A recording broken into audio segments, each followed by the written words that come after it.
आखिर ये NCL certificate क्या है, इसे कैसे कैंडिडेट को बनाना चाहिए और क्यों बनाना चाहिए, और इसको बनाने का प्रोसेस क्या है, और इसमें कौन कौन से डॉक्यूमेंट्स लगाए जाते हैं, किन कंडीशन में यह सर्टिफिकेट सेंट्रल लेवल का बनाना चाहिए और किन कंडीशन में हमें स्टेट लेवल का बनाना चाहिए।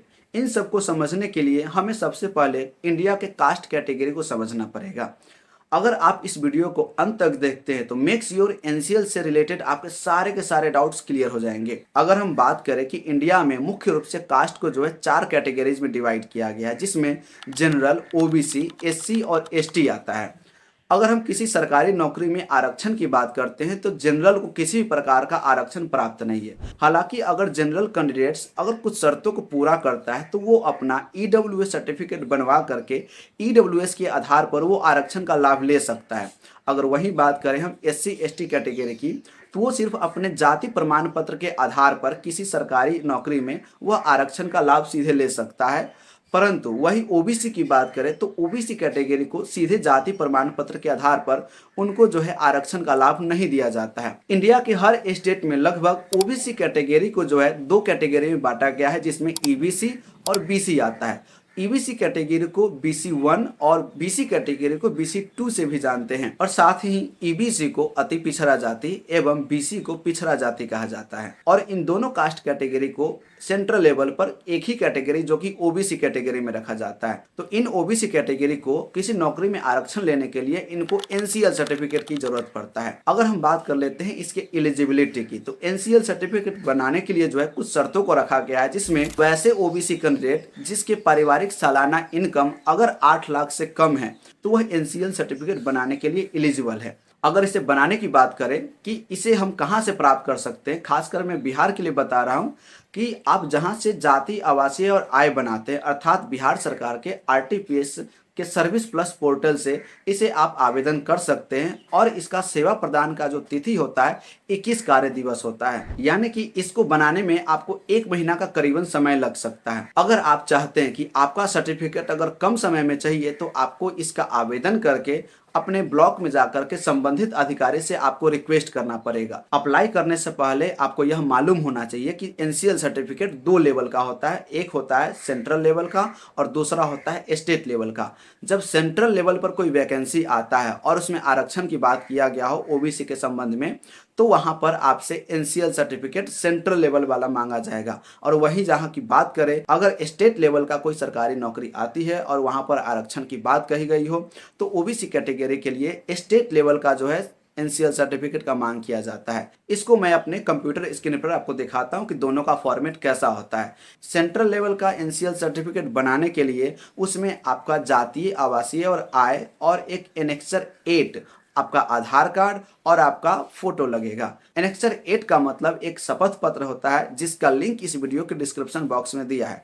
उसको सिंपली अपना डिटेल्स के साथ फिलअप करना है, उसमें सिग्नेचर करना है और आपको स्कैन करके अपलोड कर देना है। वहीं हम स्टेट लेवल की बात कर ले तो यहाँ पर जाति, आवासीय और आय, आधार कार्ड, फोटो और इसमें एनेक्सर 11 जो कि एक शपथ पत्र होता है, इसको भी आप फिलअप करके अपना सिग्नेचर करके अपलोड कर दे। इससे आपका जो है सर्टिफिकेट बन करके तैयार हो जाएगा 21 कार्य दिवस में। ये है फॉर्म 8 जो कि स्वयं शपथ पत्र है, लिखा हुआ है ओबीसी क्रीमी लेयर रहित यानी कि नन क्रीमी लेयर प्रमाण पत्र हेतु।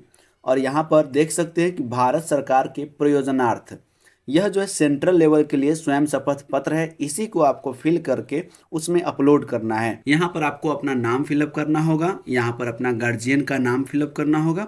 उसके बाद गांव, पोस्ट ऑफिस, थाना, प्रखंड, अनुमंडल, जिला और राज्य, ये जब फिलअप कर लेंगे तो उसके बाद यहाँ पर आपको अपना जाति का नाम लिखना है।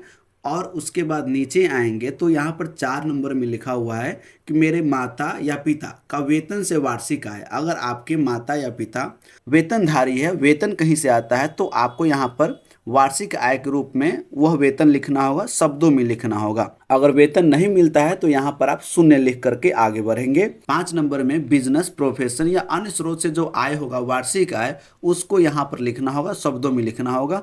और नीचे जैसे आएंगे तो यहाँ पर स्थान और दिनांक लिख करके यहाँ पर अपना सिग्नेचर कर देंगे और इसे आप अपलोड कर देंगे। और दूसरा ये है फॉर्म 8 जो कि स्वयं शपथ पत्र लिखा हुआ है क्रीमी लेयर रहित अर्थात नॉन क्रीमी लेयर प्रमाण पत्र हेतु, और यहाँ पर लिखा है बिहार सरकार के प्रयोजनार्थ पिछड़ा वर्ग या अत्यंत पिछड़ा वर्ग हेतु। यह जो है स्टेट लेवल का स्वयं शपथ पत्र है, इसको भी आप उसी अनुरूप भर लेंगे और नीचे यहाँ आकर के स्थान और दिनांक लिख करके साइन करके अपलोड कर देंगे।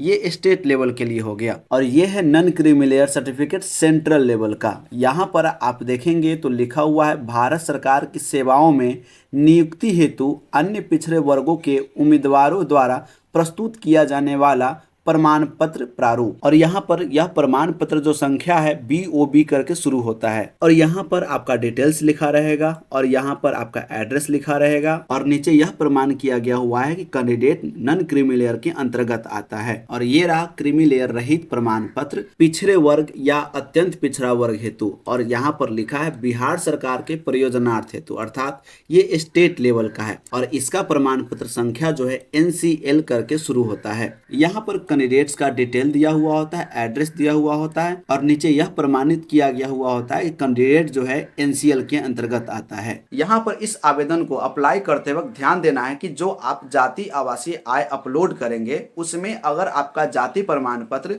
कुछ साल पुराना भी होगा तो चलेगा, परंतु यहाँ पर आवासीय और आय 1 साल के अंदर का होना चाहिए। अगर इससे पुराना देते हैं तो हो सकता है कि आपका आवेदन रिजेक्ट कर दिया जाए। तो यह जानकारी आपको कैसा लगा कमेंट बॉक्स में लिख करके जरूर बताएं। अगर इससे रिलेटेड अगर आपके मन में कोई और प्रॉब्लम है तो उसे भी कमेंट बॉक्स में लिखें, मैं पूरी कोशिश करूंगा आपके प्रॉब्लम को सॉर्ट आउट करने का। अगर आपने हमारे इस चैनल को सब्सक्राइब नहीं किया है तो इस प्रकार के इन्फॉर्मेशन पाने के लिए हमारे चैनल को सब्सक्राइब जरूर करें। मिलते हैं अब अगले वीडियो में, तब तक के लिए धन्यवाद।